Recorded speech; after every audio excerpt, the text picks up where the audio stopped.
Good morning guys. Ngayong umaga ay magpapakain ako ng aking mga alagang kalapati. Bali kahapon may bumili isang bata. Loko yun eh. Yung blue bar ko binenta ko na isa. Binenta ko lang ng 100. Tapos may good news pala ako. May nadagit pala ako na African lovebirds.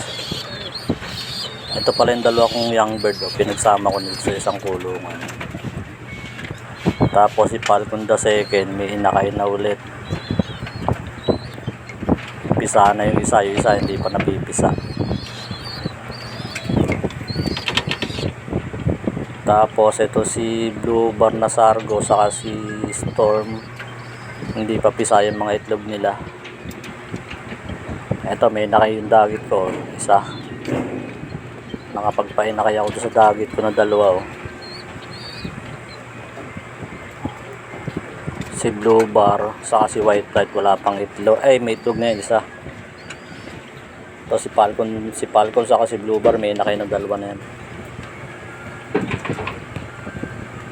Binukod ko pala itong dalawa na mag-asawa nang away doon sa malaking kulungan. Si Whitey saka si Johnson Stress.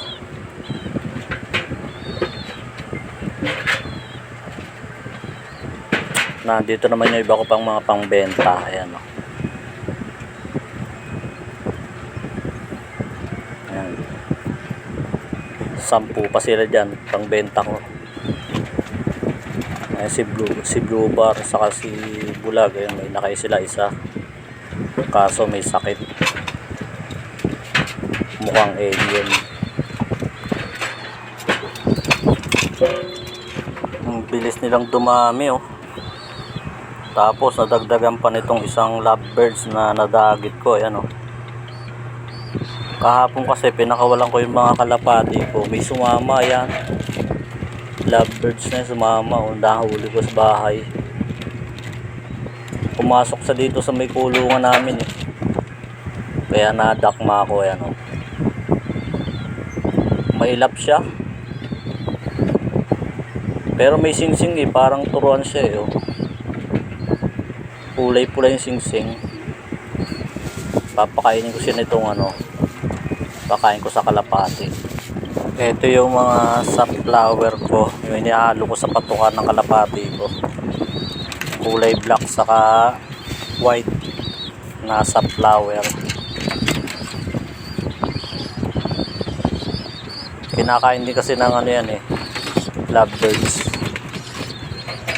Dagdag protein. Kaya matataba din yung mga kalapati ko. Yan, inihalo ko sa patukan nila na ano eh, breeder mix saka flyer mix. Gustong gusto naman ng lovebirds eh. Iba palang kumain niya mga yan. Binabalatan muna nila.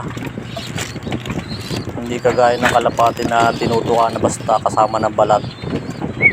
Yung lovebirds pala binabalatan muna nila yung mga buto bago nila kainin yung laman. Ayan o, tinitingnan niya yung pagkain o. Mamaya kakain na yan. Saka may napansin ako dito sa lovebirds na to, hindi siya mahilig uminom ng tubig. Paunti-kunti lang.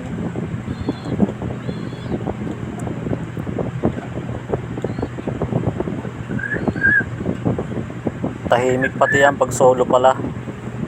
Siguro pag may kapares na yan, maingay na yan. Wala kasi siyang kapares eh. Nagsosolo lang na nahuli ko.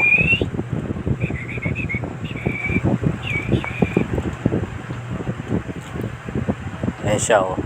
Kumakain na siya oh. Tapos yung pinagbalatan niya, doon niya din nilalagay sa pakainan. Yun oh. Doon siya kumakain mismo. Ayan, tumutuka na siya oh. Gutom na gutom yan nung nahuli ko. Yun lang guys. Thank you for watching.